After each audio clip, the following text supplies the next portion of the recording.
Hello welcome back to me సేవ madam channel. అందరూ ఎలా ఉన్నారండి? మనకి ఈ రోజు అయితే కనుకండి కేంద్ర ప్రభుత్వం తీసుకొని వచ్చిన ఈ APAAR ID card students card అండి. ఎల్కేజీ నుండి పీజీ వరకు కూడా ప్రతి ఒక్కరికి ఉండాలని చెప్పి లాస్ట్ డేటు అక్టోబర్ 14th అని డెడ్లైన్ ఇచ్చిన కేంద్ర ప్రభుత్వం మాట. అయితే ఈ అపార్ ఐడి కార్డు దేనికి ఉపయోగపడుతుంది, ఎవరు దీన్ని అప్లై చేసుకోవాలి, ఈ కార్డు వల్ల ఉపయోగాలు ఏంటి, ఇవన్నీ కూడా మనం ఇప్పుడు చూద్దామండి. ఎవరైతే సబ్స్క్రైబ్ చేయకుండా చూస్తున్నారో ప్లీజ్ సబ్స్క్రైబ్ మై ఛానల్ మీ సేవ మేడం ఛానల్. లైక్ ఇచ్చారనుకోండి ఎన్నో కొత్త విషయాలు వీడియో రూపంలో మీ ముందు ఉంచుతారనమాట. APAAR ID card student history మొత్తం ఒకే నెంబర్లో ఉంటుందన్నమాట అండి. ఒకే కార్డులో పొందుపరుస్తారు. దాన్ని వన్ నేషన్ వన్ స్టూడెంట్ అని కూడా అంటారన్నమాట. ఇది ministry of education and government of India has initiated. Minister of education government of India వాళ్ళు ఈ అపార్ ఐడి కార్డుని తీసుకొని వచ్చారన్నమాట. దీన్ని అయితే కనుక వన్ నేషన్ వన్ స్టూడెంట్ అంటారు. అంటే స్టూడెంట్ హిస్టరీ అంతా కూడా ఈ కార్డులోనే ఉంటుంది. అయితే ఈ కార్డు వల్ల ప్రయోజనం ఏంటంటే మీరు ఎక్కడికైనా స్కూల్స్లో జాయిన్ అవ్వాలన్నా, కాలేజెస్లో జాయిన్ అవ్వాలన్నా, లేకపోతే అవుట్ ఆఫ్ కంట్రీ వెళ్ళాలన్నా, లేకపోతే జాబ్స్కు వెళ్ళాలన్నా మన సర్టిఫికేట్స్ అన్ని, study certificates, TC certificates, sports ఉంటే స్పోర్ట్స్, ఎన్సీసీ ఉంటే ఎన్సీసీ, ఇలా అన్ని రకాల సర్టిఫికేట్స్ తీసుకొని వెళ్ళి వాళ్ళకి ఇవ్వాల్సిన లేదన్నమాట. ఈ అపార్ ఐడి కార్డు యొక్క 12 నెంబర్లని అక్కడ మనం ఇచ్చినట్లయితే, అది కొట్టినట్లయితే ఆ సంస్థ వారికి మీ డేటా అంతా కూడా ఆటోమేటిక్గా వచ్చేస్తుంది అనమాట. మీరు ఫస్ట్ క్లాస్ నుంచి ఇప్పటి వరకు ఎంతవరకు చదివారో అంతవరకు డేటా అంతా కూడా అక్కడ ఉంటుంది. మీ అచీవ్మెంట్స్ కానీ, మీ ర్యాంక్స్ కానీ, మీ మార్క్స్ కానీ, మీ స్కూల్స్ కానీ ప్రతి ఒక్కటి కూడా అందులో పొందుపరుస్తారనమాట. అందుకే one nation one student card is the APAAR ID card. ఈ అపార్ ఐడి కార్డు అయితే కనుక ఇప్పుడు ఎల్కేజీ నుంచి కూడా పీజీ వరకు ప్రతి ఒక్కరికి కంపల్సరీ అయిపోతుందండి. అయితే మొదటగా 9th 10th వాళ్ళకైతే కనుక ఆఖరి తేదీ అక్టోబర్ 14 చెప్తూ కేంద్ర ప్రభుత్వం ఈ స్కూల్స్లోని వీళ్ళ డేటా అంతటినీ కూడా 14వ తారీఖు అంటే అక్టోబర్ 14 లోపు వీటిని సబ్మిట్ చేయాలనేసి స్కూల్స్కి అయితే కనుక ఆర్డర్స్ వచ్చాయండి. నేను ఆ ఆర్డర్ కాపీ కూడా చూపిస్తాను.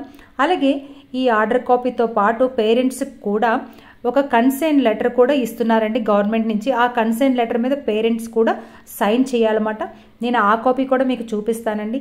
ఈ స్టూడెంట్ అపార్ ఐడి కార్డ్ని మీరు ఆన్లైన్లో కూడా డౌన్లోడ్ చేసుకోవచ్చు. నేను ఇదివరకు వీడియో అయితే పెట్టానండి.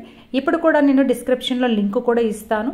ఆ లింక్ ప్రకారం మీరెవరైనా సరే మీరు చేసుకోవాలనుకుంటే కనుక ఆన్లైన్లో కూడా చేసుకోవచ్చు. కానీ ఆ అవసరం అయితే లేదండి. ఇది ఇప్పుడు స్కూల్స్కి ఇచ్చేస్తున్నారు కనుక స్కూల్స్కి మన డేటాని అంటే మనకు ఫామ్ ఇస్తారు. ఆ ఫామ్ నింపి మన స్కూల్స్లో సబ్మిట్ చేస్తే వాళ్ళే ఇకపై మనకి ఈ అపార్ ఐడి కార్డ్ని ఇస్తారన్నమాట. అంటే గవర్నమెంట్ నుంచి మనకు వస్తుంది అన్నమాట. ఈ కార్డు చాలా ఇంపార్టెంట్ అండి. ఆంధ్ర యూనివర్సిటీలోని మీరు డిస్టెన్స్ ఎడ్యుకేషన్ చేసే వాళ్ళకైతే చాలామంది తెలుసండి. ఈ అపార్ ఐడి కార్డ్ నెంబర్ లేకపోతే ఫామ్ కూడా సబ్మిట్ అవ్వట్లేదు. అలాగే అవుట్ ఆఫ్ స్టేట్స్లోని, అవుట్ ఆఫ్ కంట్రీలో కూడా ఎవరైనా స్కూల్స్లోని, కాలేజెస్లోని, జాబ్స్లో జాయిన్ అవ్వాలన్నా కూడా ఈ అపార్ ఐడి కార్డ్ నెంబర్ని అయితే అడుగుతున్నారు అనమాట అండి. చాలా ఇంపార్టెంట్ అండి. సో ఈ వీడియోని అయితే మిస్ కాకుండా చివరి వరకు చూడండి. ఇది జీవో మాట. ఈ జీవో మనకి 30వ తారీఖు అంటే సెప్టెంబర్ 30వ తారీఖున రిలీజ్ అయింది. School education department section APAAR IDs all students in the state awareness and strike holders and the parents consent లెటర్తో పాటు దీన్ని సబ్మిట్ చేయాల్సి ఉంటుందండి. మొదటిగా అయితే కనుక 9th క్లాసు 10th క్లాస్కి అయితే కనుక అక్టోబర్ 14th కల్లా కూడా దీన్ని సబ్మిట్ చేయమని చెప్పారండి. అంటే ఈ దసరా హాలిడేస్ ముందు వాళ్ళకి కన్సెంట్ లెటర్ ఇవ్వాలన్నమాట. అంటే పేరెంట్స్ నింపి ఇవ్వాల్సిన లెటర్ అన్నమాట. పేరెంట్స్ సంతకాలు చేయాలి. దాన్ని వాళ్ళు నింపేసి స్కూల్కి మళ్ళీ హాలిడేస్ అయిపోయిన తర్వాత వాళ్ళు సబ్మిట్ చేయాల్సి ఉంటుంది. అది అక్టోబర్ 14th కల్లా కూడా స్కూల్ వాళ్ళు దీన్ని అప్లోడ్ చేయాల్సి ఉంటుంది అన్నమాట. ఈ ఫామ్ని, ఈ స్టూడెంట్ డీటెయిల్స్ని అప్లోడ్ చేయాల్సి ఉంటుంది.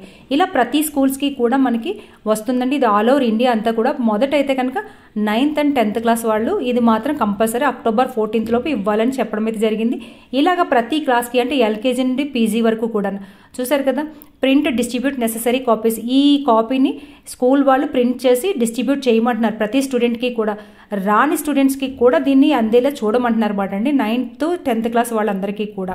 Verify that provide details in consent form such name అంటే ఆ కన్సెంట్ ఫామ్ మీకు ఇస్తారు కదా, దానిలో date of birth, Aadhaar details, validation details, information మొత్తం అంతా కూడా వాళ్ళని చెక్ చేయమని చెప్తున్నారు స్కూల్ వాళ్ళు. ఆ చెక్ చేసిన తర్వాత దాన్ని స్కాన్ చేసి వాళ్ళు ఆ స్కూల్కి ఒక ఐడి పాస్వర్డ్ ఉంటుందండి. దాని ద్వారా లాగిన్ అయ్యి ఆ లాగిన్లోని వీళ్ళు ఈ ఫామ్ని అప్లోడ్ చేయాల్సి ఉంటుంది అనమాట.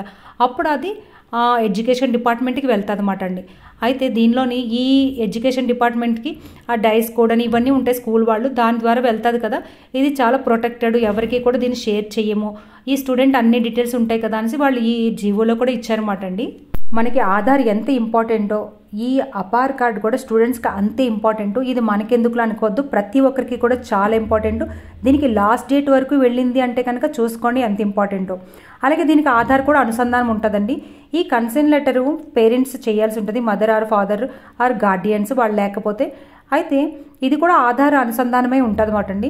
ఇది ఇంగ్లీష్ ఫాము, ఇంగ్లీష్ రాని వాళ్ళు తెలుగులో కూడా మనం ప్రింట్అవుట్ తీసుకొని దాన్ని ఫిల్ చేసి సంతకాలు పెట్టి మళ్ళీ స్కూల్ స్టూడెంట్కి ఇస్తే ఆ స్టూడెంట్ తీసుకెళ్ళి వాళ్ళ టీచర్స్కి ఇస్తారన్నమాట. దాన్ని స్కాన్ చేసి అప్లోడ్ చేస్తారన్నమాట. అప్పుడు వీళ్ళకి యూడిఐడి కార్డ్ నెంబర్ అనేది వస్తుంది. మీరు యూడిఐడి కార్డ్ నెంబర్ని ఉంచుకోవచ్చు, లేదా ఆన్లైన్లోనే దాని ద్వారా మనం డౌన్లోడ్ కూడా చేసుకోవచ్చు. మన ఆధార్ లింక్ మొబైల్ నెంబర్కి ఎలాగైతే ఫోన్కి ఓటీపీ వస్తుందో దీన్ని అప్లై చేసినప్పుడు కూడా అలాగే వస్తుంది అన్నమాట అండి. ఇది తెలుగు ఫామ్. అపార్ ఐడి నమోదు కోసం విద్యార్థి తండ్రి తల్లి చట్టపరమైన సంరక్షణ ద్వారా సంబంధం. ఫస్ట్ పాఠశాల పేరు రాయాలండి. యూడిఐఎస్ఈ కోడ్ అంటే అది స్కూల్ వాళ్ళు మనకి ఇస్తారు. నేనంటే మీ పేరు రాయండి. సహసిద్ధమైన చట్టబద్ధమైన సంరక్షణ అంటే నేను ఫాదర్ నేమ్ రాయండి. అలాగే విద్యార్థి లేక విద్యార్థిని పేరు రాయండి. క్లాస్ రాయండి. పెన్ నెంబర్ కానీ చైల్డ్ నెంబర్ కానీ అక్కడ వాళ్ళు స్కూల్లో ఇస్తారండి. అలాగే ఐడి నెంబర్ అంటే కనుక ఆధార్ కార్డ్ కానీ పాన్ కార్డ్ కానీ ఎపిక్ కానీ అంటే ఓటర్ ఐడి కానీ డ్రైవింగ్ లైసెన్స్ కానీ పాస్పోర్ట్ కానీ ఇవ్వచ్చు. తో క్రింది తెలిపిన ఉద్దేశాలు మరియు ప్రయోజనాల కోసం అపార్ ఐడి నమోదు కోసం డిజిలాకర్ ఖాతాను తెరవడం కోసం యుఐడిఏఏ ద్వారా అతని ఆమె ఆధార్ నెంబర్ మరియు డెమోగ్రఫిక్ సమాచారాన్ని విద్యా మంత్రిత్వ శాఖతో పంచుకోవడానికి స్వచ్ఛందంగా నా సమ్మతము తెలియజేస్తున్నాను. విద్యా మంత్రిత్వ శాఖ ద్వారా తెలియజేయబడిన ఈ విధంగా అవసరమైనప్పుడు నా అపార్ ఐడిని విద్య మరియు దాని సంబంధిత కార్యకలాపాల పరిమితమే ప్రయోజనాల కోసం ఉపయోగించవచ్చునని మరియు ఇతరులతో పంచుకోవచ్చునని నేను అర్థం చేసుకున్నాను. యూడిఐఎస్ఈ డేటాబేస్ ఉపవేతనాలు మెయింటెనెన్స్ అకాడమిక్ రికార్డులు వంటి వివిధ విద్యా కార్యక్రమాల్లో నిమగ్నమైన సంస్థలకు విద్యా సంస్థలకు మరియు నియామక వర్గ సంస్థలకు వ్యక్తిగత గుర్తింపు సమాచారం చిరునామా వయసు పుట్టిన తేదీ వీటన్నిటికీ అడ్రస్తో పాటు ఇవి ఇవ్వచ్చు అన్నమాట అండి. అలాగే నా ఈకేవైసీ అంటే నా ఆధార్ ఈకేవైసీ వివరాలు లేదా అవును అనే ఆ ప్రతిస్పందనను విద్యా మంత్రిత్వ శాఖతో పంచుకుంటూ నేను అర్థం చేసుకున్నాను. దానికి నేను అన్ని రకాలుగా సమ్మతమే అని అనేసి వాళ్ళు అంటే పేరెంట్స్ ఓకే చేస్తూ సంతకం పెట్టిన ఇది మాట అండి ఫాము. అలాగే స్కూల్ వాళ్ళు కూడా కిందన ఉంటుంది అన్నమాట. ఇక తండ్రి లేక తల్లి మటను అక్కడ ఇదంతా కూడా స్కూల్ వాళ్ళు చేసుకుంటారు అన్నమాట అండి.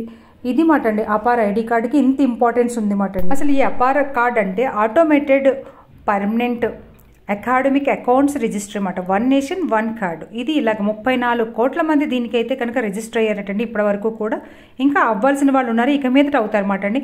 రికగ్నైజ్డ్ బెనిఫిట్స్ చూడండి, recognized learning achievements, allow students to choose and learn, ఇవన్నీ కూడా అపార్ కార్డు యొక్క అంటే ఉపయోగాలు ఏంటి, ఎలా చేయాలన్నది కూడా ఇక్కడ ఉంది చూడండి. అయితే దీన్ని మనము ఎలాగ చేసుకోవాలి అని అన్నది నేను మళ్ళీ లింక్ ఇస్తాను. అలాగే ఇక్కడ నేను చూపిస్తాను, దాని ద్వారా కూడా మీరు లాగిన్ అయి చేసుకోవచ్చు అన్నమాట అండి. గూగుల్లోని అపార్ ఐడి కార్డ్ అని కొడితే వచ్చేస్తుంది. ఏబీసీ కార్డ్ అని కూడా అంటారు. దీన్ని లాగిన్లోకి వెళ్ళి లాగిన్ ద్వారాగా మనం చేయాల్సి ఉంటుంది అన్నమాట అండి. మనం సొంతంగా చేసుకోవాలంటే లేదా స్కూల్ ద్వారా వాళ్ళు ఎలా చెప్తే అలా చేయొచ్చు. లాగిన్లోకి వెళ్ళిన తర్వాత మన మొబైల్ నెంబర్ మన పిన్ నెంబర్ సెట్ చేసుకోవాలి, ఆధార్ నెంబర్ ఇవ్వాలి, ఆ తర్వాత యూజర్ నేమ్ పాస్వర్డ్ కూడా ఇవ్వాలి, మన పేరు ఇవ్వాలి, మన డేట్ ఆఫ్ బర్త్ ఇవ్వాలి. ఇవన్నీ ఇచ్చిన తర్వాత మనకు ఐడి పాస్వర్డ్ అనేది క్రియేట్ అవుతుంది. దాని ద్వారా లాగిన్ అయ్యి డౌన్లోడ్ చేసుకోవడమే. ఇదండి కేంద్ర ప్రభుత్వం నుంచి వచ్చిన అప్డేట్ మాట. ఈ వీడియో నచ్చితే లైక్ చేయండి, షేర్ చేయండి, సబ్స్క్రైబ్ చేయండి, మీ వాళ్ళందరికీ పంపించండి. స్టూడెంట్స్కి ఎల్కేజీ టు పీజీ అందరూ ఇంట్లోనే ఉంటారు కనుక అందరికీ ఇది సెండ్ చేయండి.